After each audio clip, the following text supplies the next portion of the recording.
This is problem 5 of the QHack 2023 Quantum Coding Challenges, and this one is entitled High Hydrogen.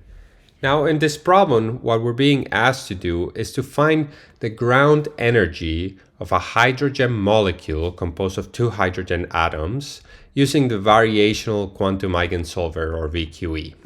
And we're told that our hydrogen molecule is not neutral, so typically we have just two protons and two electrons, and the molecule will have a charge of 0, but we're told that we're going to be given different values of charges, so we might have more or less electrons in this molecule, and we need to make sure that the code accounts for this. So I was a little bit hesitant to make a video for this challenge, particularly because here in the resources we're given, there's already a very good tutorial on the pennylane website on how to implement VQE for a hydrogen molecule.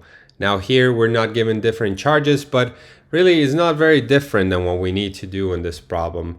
So I still decided to record the video just for sake of completeness, but I strongly recommend you go and check out that reference if you really want to understand what's going on, because the subjects covered here are really outside of what I'm comfortable with. I don't know very much about quantum chemistry, so I'm really not in any position to explain this very well.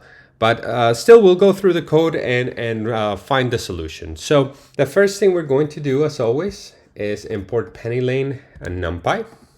And then we're already given this function that is going to calculate the Hamiltonian for us. So basically, here we're using this quantum chemistry module within pennylane, and we have to pass to this molecular Hamiltonian function the symbols for the molecule we want to simulate, or of which we want to get the Hamiltonian for. So we said it's a hydrogen molecule with two hydrogen atoms, so we're passing these two H's here. We have to pass the coordinates, so basically the distances between these two between the two nuclei of the molecule, and the charge, which is basically going to be given by the number of protons minus the number of electrons we have in this molecule. And then we need to specify this basis. And this is explained briefly in the tutorial. It basically tells us that we're using a minimal basis, which consists of orthogonal orbitals that the electrons are going to occupy. And there's a link to a Wikipedia page that you can go and check out if you want to understand this a little bit better. All right, so if we execute this and then we just print the output of this function, passing some array for the coordinates. So here, what we're passing here is the x, y, z coordinates for the first hydrogen atom and the x, y, and z coordinates for that second hydrogen atom. And then we're passing the charge of -1. So this is just an example. And this will return the Hamiltonian already in the form of the sum of Pauli strings. So it basically takes the molecular Hamiltonian and transforms it into a Hamiltonian that we can use in a quantum circuit to find the ground energy using VQE.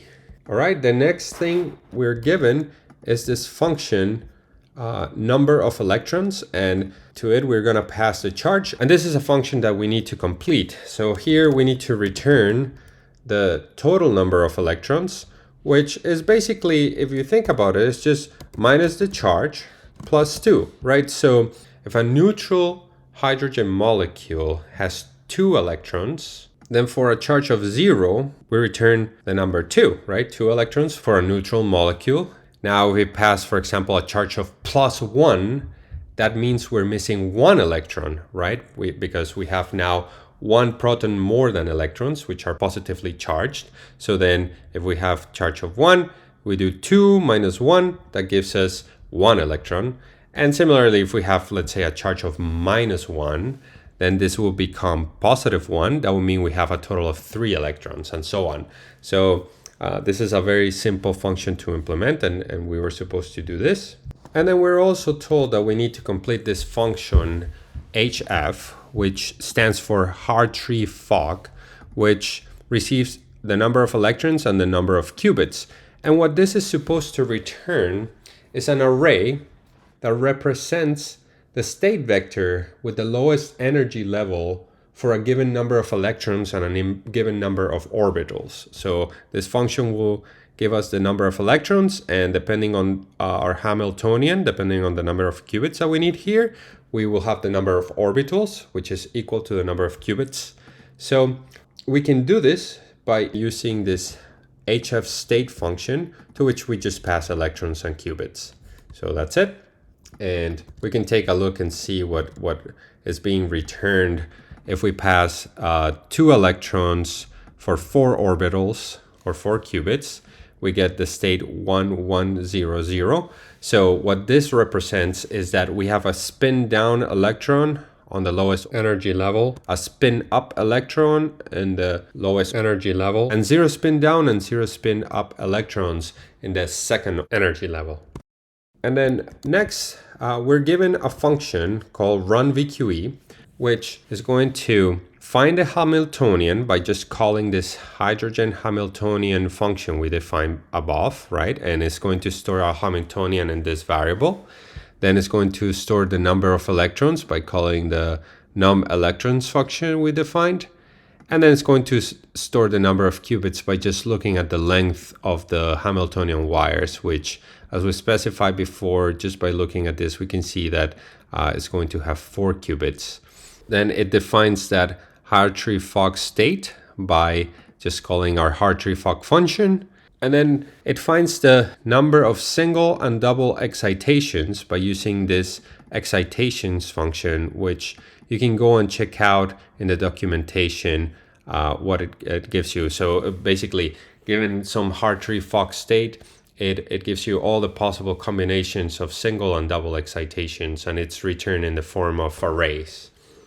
Okay, and here what we are supposed to do next is to implement an ansatz in the form of a quantum circuit that is going to be parametrized so that VQE can update those parameters to find the state associated with the ground energy of the system.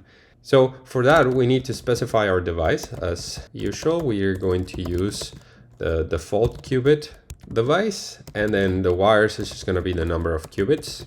And then we create our Q node, which we're going to call cost. It's going to be our cost function that takes as an input this parameter weights, which are going to be the parameters that are going to go into our quantum circuit that is going to be updated.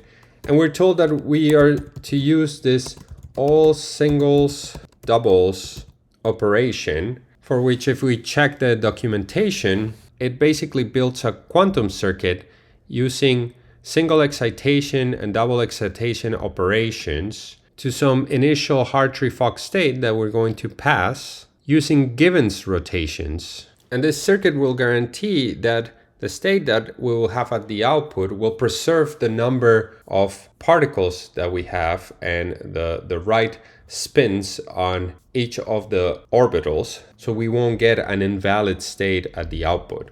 Okay, and to this we're going to pass the weights, the qubits on which we're going to apply the circuit, our initial Hartree-Fock state, and then the singles and doubles that we got from this excitations function. And then this needs to return the expectation value of our Hamiltonian. All right, and then here we're given some additional code that basically specifies some random seeds so that we always get a similar result for the grader, and then initializes the weights using a normal distribution, and defines our optimizer for VQE. And then here we just have a for loop that will perform gradient descent to update the weights. And I've just added this additional lines of code so that every 20 steps it prints the cost. So we see how VQE is converging to the lowest energy level. Okay, and then if we check for the first input that we're given for coordinates and charge, and then just apply them to that function run VQE, we can see here that it's converging to a value of minus 0.531, which if we go and check here our results for the first input, that's precisely what we're supposed to be getting. And then if we use the second input that's given to us, so basically different coordinates for that hydrogen molecule and a different charge, in this case a charge of 0, we now see that this is converging to a value of minus 1.136, which is precisely what we're supposed to get.